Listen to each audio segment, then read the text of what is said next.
Premanand Maharaj AI का शिकार हो गए हैं। कुछ अराजक तत्व महाराज की आवाज़ की नकल करके अपना प्रचार प्रसार करते हुए वीडियो बना रहे हैं। इसको लेकर आश्रम प्रबंधन ने सूचना जारी करते हुए लोगों को अलर्ट किया है। आश्रम ने लोगों से ऐसा न करने के साथ ही भक्तों से इस तरह के वीडियोस को सपोर्ट और शेयर न करने की अपील की है। ट्रंप की टैरिफ पॉलिसी के बाद ग्लोबल शेयर मार्केट में तबाही मची हुई है।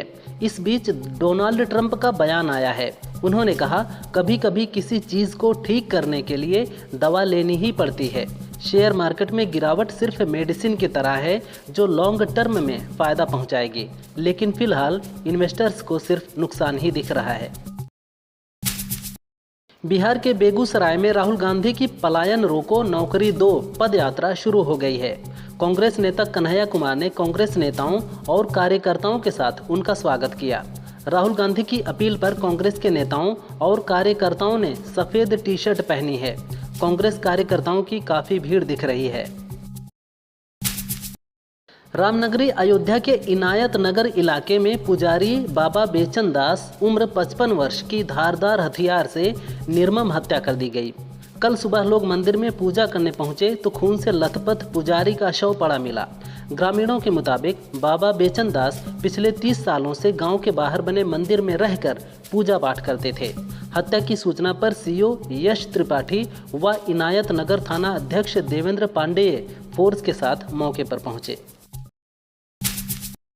यूपी में टमाटर सस्ता होने से किसानों को काफ़ी नुकसान हो रहा है। इसको लेकर अखिलेश यादव ने सरकार पर हमला बोला है। उन्होंने एक्स पर लिखा, यूपी में टमाटर किसानों की लागत नहीं निकलना बताता है कि बीजेपी सरकार खेती किसानी की कितनी उपेक्षा करती है। भाजपाई उत्पादन में नहीं बल्कि किसी भी चीज़ को खरीदने बेचने को बढ़ावा देते हैं जिससे बीच में कमाया जा सके। बीजेपी की सोच अर्थव्यवस्था हो या राजनीति, सब में बिचौलियों वाली है। ट्रंप की टैरिफ नीति से पूरी दुनिया हिल गई है। दुनिया भर के शेयर बाजारों में गिरावट का दौर जारी है। भारत में ही निवेशकों के लाखों करोड़ रुपए बर्बाद हो गए हैं। सबसे डरावनी खबर जेपी मॉर्गन की रिपोर्ट से आ रही है। जेपी मॉर्गन ने वैश्विक मंदी की आशंका को 40% के पूर्वानुमान से बढ़ाकर 60% कर दिया है। ऐसा हुआ तो bank, real estate, manufacturing sectors पर बुरा असर पड़ेगा। लाखों जॉब्स भी जा सकती हैं। संघ प्रमुख मोहन भागवत ने कहा कि आरएसएस की शाखा में मत, संप्रदाय, जाति, पंथ और भाषा के आधार पर कोई भेदभाव नहीं है। उन्होंने कहा कि जो भी भारत माता की जय बोल सकता है, भगवा ध्वज का सम्मान करता हो, उसके शाखा में आने पर कोई मनाही नहीं है। बस वो लोग शाखा नहीं आ सकते जो खुद को औरंगजेब का वंशज मानते हैं। फिरोजाबाद के रसूलपुर इलाके में शादी के दिन दूल्हे के पिता ने दहेज में 10 लाख रुपए की मांग कर दी। लड़की वालों ने पैसे देने में असमर्थता जताई, लेकिन लड़के वाले नहीं माने। शादी के दिन दुल्हन हाथों में मेहंदी लगाए इंतजार करती रही, लेकिन बारात नहीं आई। लड़की के परिजन लड़के वालों को मनाने उनके घर गए, लेकिन वहां कुछ लोगों से हाथापाई हो गई। इसके बाद माहौल बिगड़ गया। अब दोनों पक्षों के बीच पंचायत चल रही है।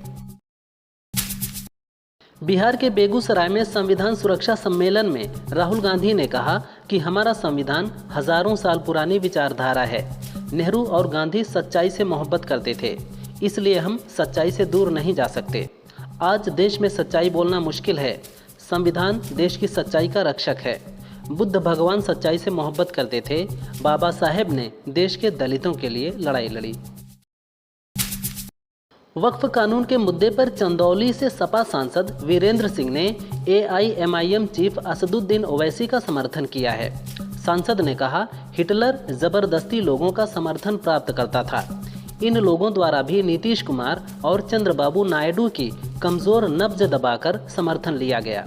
जब हमारी सरकार आएगी तो हम वक्फ बिल को लेकर उचित फैसला लेंगे। बता दें कि वक्फ बिल पास होने के बाद ओवैसी ने इसे हिटलर नीति बताया था।